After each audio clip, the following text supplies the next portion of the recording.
High নমস্কার বন্ধু, আমি চন্দন মল্লিক। তোমরা দেখছো আমার ইউটিউব চ্যানেলে তোমাদের সকলকে স্বাগত। তো বন্ধুরা, কেমন আছো? আশা করছি তোমরা খুব ভালো আছো, আমিও খুব ভালো আছি। তো পড়াশোনা কেমন চলছে অবশ্যই তোমরা কমেন্ট বক্সে বলবে যে পড়াশোনা কেমন চলছে। তো বাড়ির বাইরে এই সময় কেউ বেরোবে না, বুঝতেই পারছো। আমাদের কোভিড করোনা ভাইরাস খুব হাই লেভেলে চলে এসেছে। সোশ্যাল ডিস্টেন্স মেনে চলবে। তো এটাই আর কি তোমাদেরকে বলার। সবসময় হাতে স্যানিটাইজ করবে, খুব ভালো দেখে স্যানিটাইজার ব্যবহার করবে, ভালো কোম্পানির, যাতে কোনো অ্যালকোহলটা বেশি থাকে, সম পরিমাণ থাকে, সেরকম স্যানিটাইজার ব্যবহার করবে। তো সুস্থ থাকবে আর কি, পড়াশোনা মন দিয়ে করবে, কিন্তু পড়াশোনা চালিয়ে যেতে হবে, ঠিক আছে?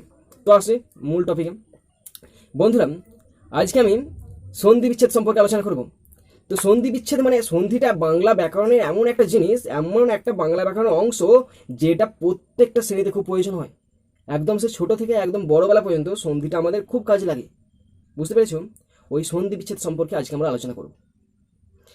এছাড়াও যে তোমাদের যে ক্লাস পরীক্ষা হয়, ফাইনাল অ্যানুয়াল যে পরীক্ষাগুলো হয়, টেস্ট সাবমিটিভ যে পরীক্ষাগুলো হয়, তাছাড়াও সেটা বাদ দিয়েও আমাদের বিভিন্ন রকম চাকরির যে কম্পিটিটিভ এক্সামগুলো হয়, এক্সামের ক্ষেত্রে বাংলার একটা পেপার থাকে মেন্স পেপারে, ওই মেন্স পেপারে কিন্তু সন্ধি বিচ্ছেদ পড়ে। তো তোমাদেরকে সন্ধি বিচ্ছেদটা খুব সুন্দরভাবে শিখতে হবে, বুঝলে? তো সেই সন্ধি বিচ্ছেদে তোমাদের কাছে বুঝিয়ে দেবো। তো সন্ধি বিচ্ছেদে বুঝিয়ে দেবো বলতে এমনি সন্ধি বিচ্ছেদের সংজ্ঞা বলে দেবো, তোমরা হয়তো জানো, আমি আরেকবার বলে দেবো, ভালো করে বুঝিয়ে দেবো। সন্ধি বিচ্ছেদ কয় প্রকার সেটা বলে দেবো, এবং একদম সুন্দর নিয়ম অনুসারে, একদম রুলস অনুযায়ী প্রত্যেকটা এক্সাম্পল কীভাবে হচ্ছে, ওয়ার্ডগুলি থেকে কীভাবে একটা সন্ধি বিচ্ছেদ হচ্ছে, সেইগুলি তোমাদেরকে বুঝিয়ে দেবো। একটা শব্দ বা একটা বর্ণ থেকে অন্য দুটো বর্ণ যোগ করে যে একটা নতুন পৃথক শব্দ বা শব্দ পাওয়া যাচ্ছে, সেই শব্দটা কীভাবে এসছে সেটা আমি তোমাদেরকে খুব সুন্দরভাবে একদম এক্সাম্পল দিয়ে, এক্সাম্পলটা ভেঙে ভেঙে একদম প্রত্যেকটা ওয়ার্ড বাই ওয়ার্ড ভেঙে ভেঙে তোমাদেরকে একদম সুন্দর করে বুঝিয়ে দেবো। তো তার জন্য তোমাদের কি করতে হবে, তার জন্য তোমাদেরকে স্কিপ করা চলবে না ভিডিওটা। তোমাদেরকে স্কিপ না করে ভিডিওটি শেষ পর্যন্ত দেখতে হবে।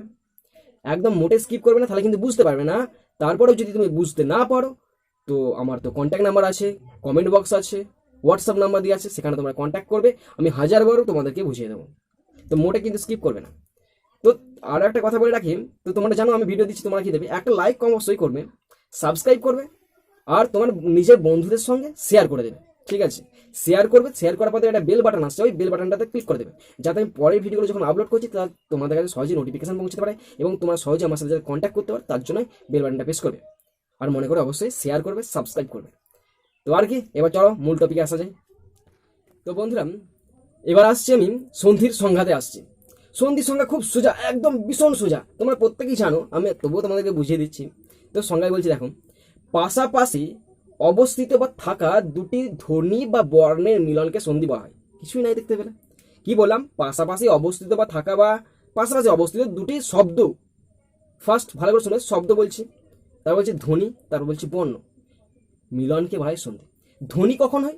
শব্দ তো তোমরা জানো, আমরা যে কথা বলছি একটা শব্দ, শব্দগুলো একটা বাক্য বলছি আমি, একটা শব্দ নিয়ে তো বাক্য গঠন হয়েছে, তাহলে শব্দ একটা, শব্দটা তোমরা বুঝতে পারছো। ধ্বনি কখন বলছি? যখন আমরা যে মনের ভাবটা যখন প্রকাশ করছি না, যখন প্রকাশ করছি মুখ দিয়ে, সেই যে কথাগুলো তোমরা শুনতে পাচ্ছ, সেটা হচ্ছে ধ্বনি, বুঝতে পারলে না পারলে? আর যখন আমি খাতায় লিখে তোমাদেরকে বুঝাই না, সেটা হচ্ছে কিন্তু বর্ণ, বর্ণের লিখিত না, হ্যাঁ, বর্ণের যে লিখিত না, কোনো শব্দের লিখিত রূপ হচ্ছে বর্ণ, ঠিক আছে? আর ধ্বনির লিখিত রূপই হচ্ছে বর্ণ। এটাই তোমাদেরকে বলার, যে ধ্বনির লিখিত রূপই হচ্ছে বর্ণ, বুঝতে পারলে না পারলে না? তাহলে ধ্বনি বা বর্ণের পাশাপাশি মিলনকে বলা হয় সন্ধি। সন্ধি তিন ভাগে ভাগ করা হয়: স্বরসন্ধি, ব্যঞ্জন সন্ধি, বিসর্গ সন্ধি। আজকে আমাদের টপিক আলোচনার বিষয় কি? আমাদের টপিক আজকে আলোচ্য বিষয় হচ্ছে স্বরসন্ধি। স্বরসন্ধি মানে কি বুঝতে পারছো? স্বরবর্ণের সঙ্গে স্বরবর্ণের মিলন হতে পারে, স্বরধ্বনির সঙ্গে স্বরধ্বনির মিলন হতে পারে। এই তো বললাম, ধ্বনি আর ধ্বনি বললাম, বর্ণ বললাম। ধ্বনি যখন প্রকাশ করছি ভাষার মাধ্যমে, বর্ণ যখন লিখে লিখে প্রকাশ করছি, সেটা হচ্ছে আমাদের বর্ণ। তাই স্বরধ্বনির সঙ্গে স্বরধ্বনি মিলনকে, বা স্বরবর্ণের সঙ্গে স্বরবর্ণের মিলনকে স্বরধ্বনি বলা হয়। এই ব্যাপার আমাদের স্বরধ্বনির সংজ্ঞা। এবার নিয়মগুলো আমি সুন্দরভাবে খাতায় লিখে রেখেছি, তোমাদেরকে পর একদম সুন্দরভাবে বুঝিয়ে দিচ্ছি, চলো তোমরা বুঝে নাও। আমি খাতায় লিখেছি এই কারণেই যে যাতে তোমাদেরকে অনেকক্ষণ ধরে বুঝাতে পারি, সেই জন্যই আমি খাতায় লিখে রেখেছি, নাহলে তো আমি তোমার আলাদা ব্যবহার করতাম, বুঝতে পারলে? তো দেখো বন্ধুরা, তো সন্ধির সংজ্ঞা আমি লিখে রেখেছি, ঠিক আছে? দেখো সংজ্ঞা কি লেখা আছে, যেটা বললাম সেটাই লেখা আছে, পাশাপাশি থাকা দুটি ধ্বনি বা বর্ণের মিলনকে সন্ধি বলে। বুঝতে পারি না পারে না? পাশাপাশি থাকা দুটি ধ্বনি বা বর্ণের মিলনকে সন্ধি বলে। সন্ধি তিন প্রকার, দেখো কি কি আছে। সন্ধি তিন প্রকারের: স্বরসন্ধি আছে, ব্যঞ্জন সন্ধি আছে, বিসর্গ সন্ধি আছে, ঠিক আছে? এবার স্বরধ্বনি আমাদের আলোচ্য টপিক। তো দেখো স্বরধ্বনি কি বলা আছে, স্বরধ্বনি, স্বরসন্ধি আজকে আমাদের আলোচ্য টপিক, সরি বললাম, হয়তো ভুল বললাম, যে স্বরসন্ধি আজকে আমাদের আলোচ্য টপিক। স্বরসন্ধি কি লেখা আছে, স্বরধ্বনির সাথে স্বরধ্বনির মিলনকে বলা হয় স্বরসন্ধি, ঠিক আছে? সংজ্ঞা দেওয়া আছে। এবার দেখো কি দিয়েছে, স্বরসন্ধির নিয়ম। তো তো প্রথম নিয়ম দেখো, এটাই প্রথম নিয়ম, হস্যস্বর দীর্ঘস্বর যুক্ত হস্যস্বর অথবা দীর্ঘস্বর সমান হচ্ছে দীর্ঘস্বর। এখানটা ভালো করে বুঝবে, এটা হচ্ছে মেন জিনিস। হস্যস্বর মানে কি, যেটা কম সময় উচ্চারিত হয়, যেমন নিচে লেখা আছে দেখো অ হচ্ছে হস্যস্বর, কম সময় উচ্চারিত হয়। দীর্ঘস্বর মানে যেটা দীর্ঘ সময় লাগে, যেমন আ হচ্ছে দীর্ঘস্বর।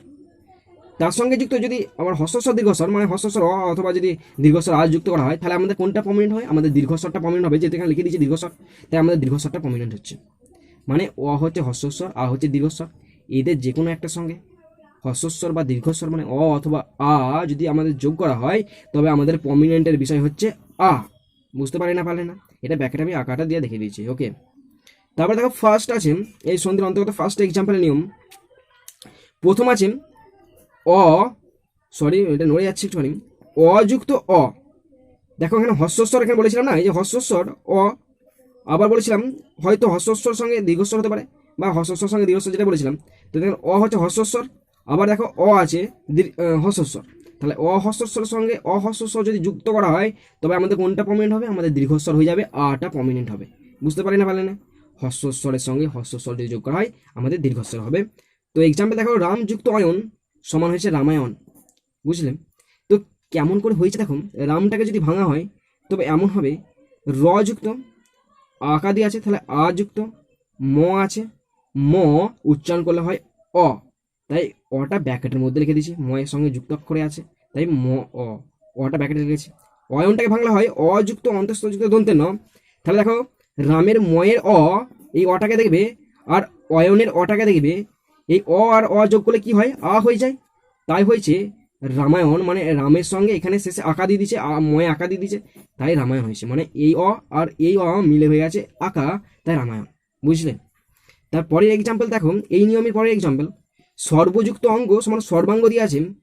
সর্বাঙ্গতে কি বলছে দেখো, সর্বটাকে ভাঙলে দন্তেশ্ব যুক্ত সর্ব, উচ্চারণ দেখো সর্ব, দন্তেশ্ব যুক্ত র যুক্ত ব, আর সর্ব ও ও আছে অ আছে, তাই আমাদের এটা লিখেছি, সর্বটা ভেঙে এটা লিখেছি, অ আছে লাস্টে বয়ের সাথে যুক্ত করে যোগ আছে, এই রেপটা রয়ের সঙ্গে আছে, হয়েছে। তারপর দেখো অঙ্গ, অঙ্গটাকে ভাঙলে দেখো কি হয়, অযুক্ত যুক্ত গ, অযুক্ত যুক্ত গ। এবার দেখো সর্বর এই অ আর অঙ্গর অ যুক্ত হয়ে গেছে আমাদের সর্বাঙ্গ, মানে বয়ে রফলা আঁকা, কিন্তু আমাদের এখানে সর্ব ছিল, এখানে সর্বাঙ্গ হয়ে গেছে। এই অ আর এর ভিতরে লুকিয়ে আছে যে অটা, সেটা যোগ হয়ে আঁকা হয়ে গেছে সর্বাঙ্গ। তারপর নিয়মটা দেখুন, ওই নিয়মেই চলছে দ্বিতীয় নম্বর, আ যুক্ত অ, মানে আ হচ্ছে দীর্ঘস্বর, অ হচ্ছে হস্যস্বর, তার সঙ্গে যদি যুক্ত করা হয় তাহলে আমাদের আই হয়।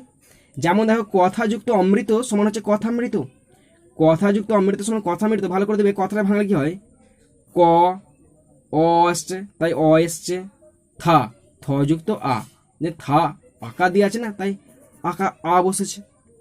তারপরে দেখো কি আছে অমৃত, তাহলে অ যুক্ত ম, যে রি আছে না, ময়ে রি, তাই রি বসেছে, যুক্ত ত অ, তাহলে ত এর পর অ আছে লুকিয়ে আছে, তাই এটা অ এসেছে। আমাদের নিয়ম কি বলছে, আ যুক্ত অ সমান আ, তাহলে কথার আ আছে এখানটায়, ভালো করে এটা দেখবে, কথার আ আছে আর অমিতের অ আছে, তাহলে অ আ যুক্ত অ হয়ে গেছে আ, সমান হয়েছে কথামৃত। বুঝলে? তারপরে এক্সাম্পল দেখো, যথাযুক্ত অর্থ, যথা, সরি এটা নড়ে যাচ্ছে, যথাযুক্ত অর্থ সমান যথার্থ। যথাটাকে ভাঙলে কি হয় দেখো, অঞ্জ যুক্ত অ যুক্ত থ যুক্ত আ, থা আছে যে থ যুক্ত আ, তাহলে এই আ যথার আ আর অর্থর অযুক্ত র যুক্ত থ, এই রটা কথা এসে রেপ আছে তাই র এসছে, আর থ অ অ, তাই অর্থ। তাহলে আমার যথার আ আর অর্থর অ মিলে হয়ে গেছে যথার্থ, এই আঁকা চলে এসছে, কিন্তু এখানেও আঁকা ছিল, তো আঁকাটাই প্রমিনেন্ট হয়েছে। বুঝলে? তারপরে দেখো, অযুক্ত আ, অহস্যস্বর, আ দীর্ঘস্বর, তাহলে কি হয়, আই হয় আমাদের। যেমন এক্সাম্পল দেখো, সিংহযুক্ত আসন, সিংহটাকে ভাঙলে কি হয়েছে দেখো, দন্তেশ্ব যুক্ত হস্যই, দন্তেশ্বর হস্যই আছে, হস্যই যুক্ত অনুস্কার যুক্ত হ, সিংহ অ, দেখো অ এসছে, তাই শেষে আমি অটা ব্যাকেটে লিখেছি, এটার সঙ্গে যুক্ত আছে, দেখতে পাচ্ছ না? বুঝতে পারছো? দেখতে না পাও তাহলে অ আছে, তার সঙ্গে আসন আ যুক্ত দন্তেশ্বর যুক্ত দন্তে না, তাহলে এই সিংহর অ আর আসনের আ মিলে হয়ে গেছে সিংহাসন। যেহেতু আমাদের এখানে আ প্রমাণ হচ্ছে তাই সিংহাসন হয়ে গেছে। যেহেতু এখানে আমার সিংহ দেখো, সিংহা তো লিখি আমরা সিংহ লিখেছি, আর এখানে আঁকা দিয়ে দিচ্ছি নিয়ম অনুসারে।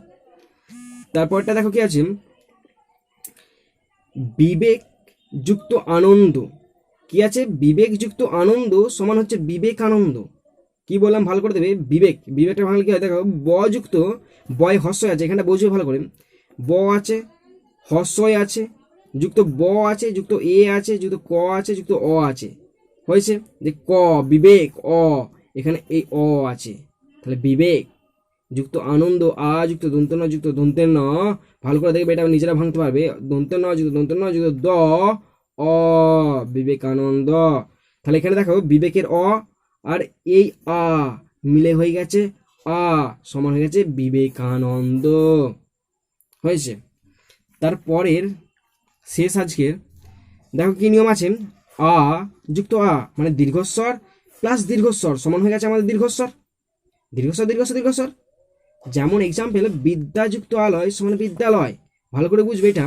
বিদ্যাটাকে ভাঙলে কি হয় দেখো, বয় হস্য আছে, ব যুক্ত হস্য যুক্ত দ জফলা আঁকা আছে, দ যুক্ত অঞ্জ, জফলার জন্য অঞ্জ হয় যুক্ত আ আছে তাই আ বসছে।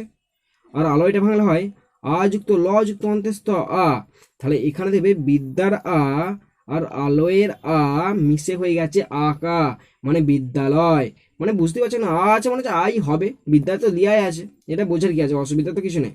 তাহলে বিদ্যালয় একদম ভীষণ সোজা।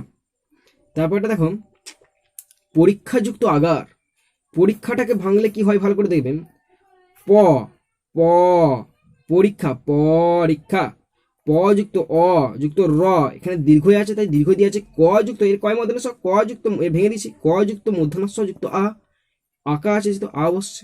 আগারে তো এমনি তো আ আছে দেখতেই পাচ্ছ, আ গা, আ যুক্ত গ যুক্ত আ, এখানে গা আছে তাই আ বসছে যুক্ত র, সমান দেখো পরীক্ষাগার হয়েছে কি করে হচ্ছে দেখো, এই আঁকাটা এখানে বসেছে, বুঝলে, এর এই আটা এখানে বসছে, তাহলে আ আ মিলে কি হয় আঁকা হয়, তাই পরীক্ষাগার আছে পরীক্ষাগার। বুঝলে না ভীষণ সোজা।